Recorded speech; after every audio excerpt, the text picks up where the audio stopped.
महत्त्वाचं पाऊल म्हणता येईल।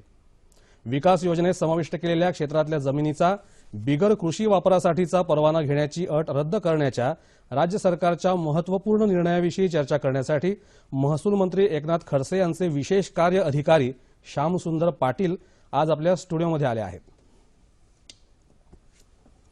सर, 9:30च्या बातमीपत्रात आपलं अगदी मनपूर्वक स्वागत। एकनाथ खडसे साहेबांनी हा जो निर्णय जाहीर केला म्हणजे बांधकाम करण्यासाठी यापुढे अकृषक परवान्याची आवश्यकता भासणार नाही, याबद्दल विस्तृत स्वरूपात तुम्हाला काय सांगता येईल? बिनशेती परवानगीची कार्यपद्धती महाराष्ट्र जमीन महसूल संहिता 1966च्या कलम 42 व 44 नुसार आहे।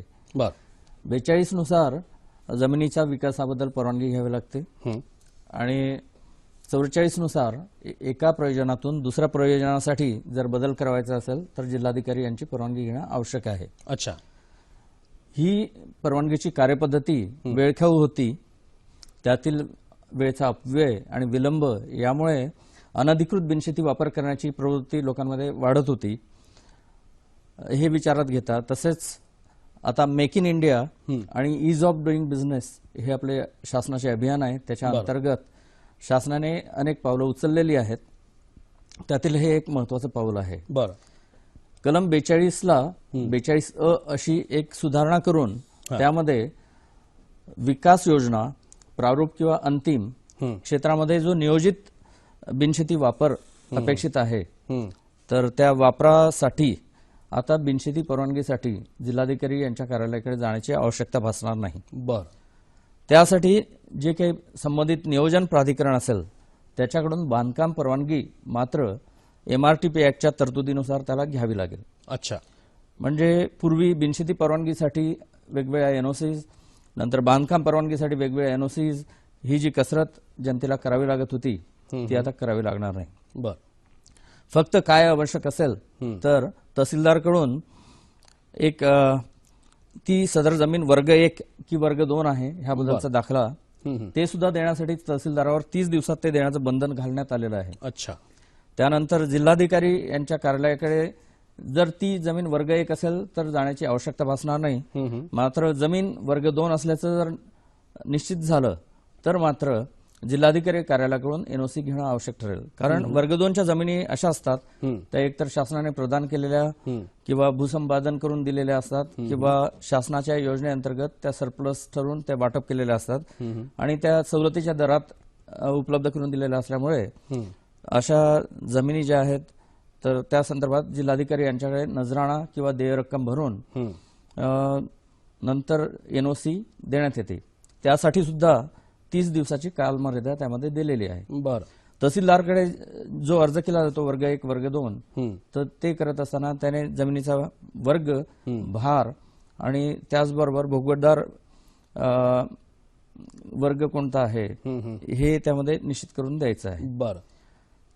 त्यामुळे आता फक्त नियोजन प्राधिकरणाने बांधकाम परवानगी दिली तर प्रस्तावित वापरानुसार बांधकाम करू शकेल आणि बांधकाम व्यवसायाला यातून चालना मिळेल। तुम्ही आता सांगितलं म्हणजे तुम्ही जमिनीची वर्गवारी सांगितली, वर्ग 1 वर्ग 2 त्यानुसार हा नियम लागू असणार आहे।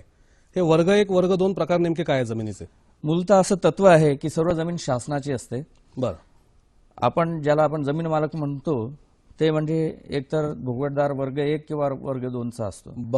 वर्ग 1 म्हणजे ज्या जमिनीच्या हस्तांतरणासाठी किंवा विक्रीसाठी शासनाच्या किंवा कलेक्टरची परवानगी आवश्यकता नसते अशी जमीन। आणि वर्ग 2 जमीन म्हणजे आताच मी सांगितलं एकतर प्रदान केलेली किंवा सवलतीच्या दराने दिलेली शासनाची जमीन, त्यासाठी ती हस्तांतर करण्यासाठी किंवा विक्रीसाठी त्याला शासनाची किंवा कलेक्टरची परवानगी लागते। नजराणा हा काय प्रकार आहे तुम्ही आता सांगितलं मगाशी? राईट। आता एखादी जमीन शासनाने जर एखाद्या व्यक्तीला प्रदान केलेली असेल सवलतीच्या दरात तर शासनाला नियमानुसार अनार्जित रक्कम, नजराणा किंवा त्यावर काही बोजा असेल तर तो शासनाचा विभागाचा ती रक्कम शासनाकडे म्हणजे कलेक्टरकडे जमा करणं आवश्यक असतं। ती रक्कम जमा केल्यानंतर कलेक्टर ऑफिस ना हरकत दाखला देत असतं। या निर्णयातले बरेचसे तुम्ही महत्त्वाचे मुद्दे सांगितलेत, आणखीन काही सांगता येतील? याच्या अनुषंगाने ईज ऑफ बिझनेस साधण्यासाठी जिल्हाधिकारी कार्यालयामध्ये एक विशेष कक्ष उघडण्यात येणार आहे। तसेच जमीन वर्ग 2 आहे की नाही हे लवकर अर्जदाराला कळवता यावं, बरं. त्यासाठी 30 दिवस वाट पाहू लागू नये यासाठी एक डाटा बँक करण्याची सुद्धा त्यामध्ये तरतूद केलेली आहे. बरोबर.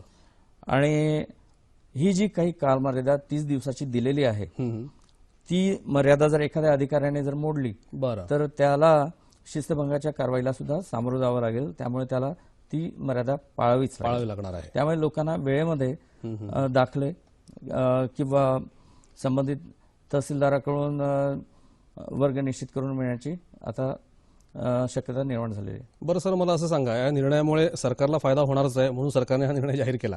सरकारसह आणखीन कोण असे लाभार्थी आहेत की ज्यांना या निर्णयाचा लाभ होऊ शकतो आणि तो कशा प्रकारे होऊ शकतो नेमका? यातून सर्वसाधारण जनतेला व्यक्तिगतरित्या किंवा बांधकाम व्यावसायिकाला यातनं लाभ होणार आहे. कारण एखादं घर बांधायचं म्हटलं तर त्यासाठी त्याची जी सस्य होलपट होत होती ती होणार नाही.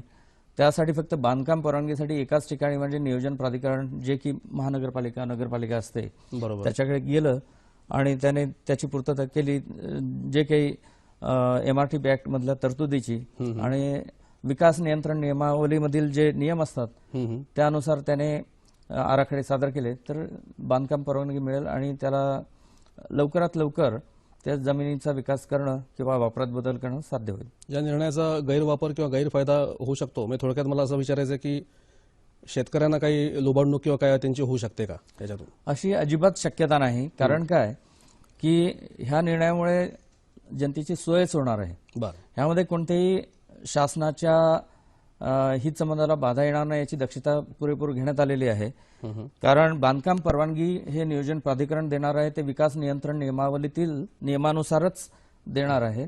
आणि त्याला जो वापर करायचा आहे, उदाहरणार्थ नियोजित रस्ते, ओपन स्पेसेस, हे त्या MRTP ऍक्ट मधल्या तरतुदीनुसार सोडावेच लागणार आहेत. सर, घर बांधणीच्या बाबतीमध्ये आणखीन काही समस्या असतील तर दूर करण्यासाठी सरकारने आणखीन काही निर्णय घेतले आहेत. मला वाटतं हिवाळी अधिवेशनाच्या पूर्वीच हे निर्णय घेतले होते पण ते दुर्लक्षित राहिलेत, लोकांपर्यंत पोहोचलेले नाहीत. त्याबद्दल नेमकं काय सांगाल तुम्ही? शासनाने ह्या हिवाळी अधिवेशनामध्ये अनेक महत्वाचे निर्णय घेतलेले आहेत की ज्यामुळे बांधकाम व्यवसायाला चालना मिळणार आहे. बरं. आणि त्याबद्दलची माहिती जनतेपर्यंत जाणं हे आवश्यक आहे. त्यातला एक महत्वाचा निर्णय म्हणजे एखादी शेतजमीन घ्यायची असेल आणि ती जमीन जर बिनशेतीसाठी वापरताना कलम 63 ची परवानगी जिल्हाधिकाऱ्यांकडून घ्यावी लागायची किंवा औद्योगिक वापरासाठी 10 हेक्टरपेक्षा जास्त जमीन घ्यायची असेल तर उद्योग आयुक्त, विकास आयुक्त उद्योग यांची परवानगी घ्यावी लागायची. आता ती घ्यावी लागणार नाही. मात्र त्यासाठी संबंधित शेतकऱ्याच्या हिताचं रक्षण करण्यासाठी काही अटी शासनाने टाकलेल्या आहेत. त्या म्हणजे 5 वर्षात जर त्याने बिनशेतीचा वापर केला नाही, केवळ म्हणजे एक लँड बँक जमा करून ट्रेडिंग करायचं ठरवलं तर त्याला आळा घालावा यासाठी 5 वर्षाच्या त्याने तो वापर केला पाहिजे. 5 वर्षाच्या आत जर वापर केला नाही तर प्रतिवर्षी त्याला मुदतवाढ देताना रेडी रेकनरच्या 2% रक्कम भरावी लागणार आहे. आणि अशा पद्धतीने जर 10 वर्ष उलटून गेली तरी त्याने वापर केला नाही तर अशी जमीन सरकार जमा करून घेणार आणि सरकार जमा केल्यानंतर मूळ शेतकऱ्याला मूळ रकमेमध्ये ती परत मिळणार आहे. अशा प्रकारे शेतकऱ्याचं सुद्धा हितसंबंधाचं पालन होईल आणि तो ह्या परवानगीचा गैरवापर करू शकणार नाही, अशी एक बाब. त्याबरोबर दुसरी म्हणजे विकास योजनेत बिनशेतीसाठी राखीव असलेल्या ज्या जागा आहेत बरोबर त्या जागा घेताना, विकत घेताना तुकडेबंदी कायद्याची बाधा येत होती. अगदी.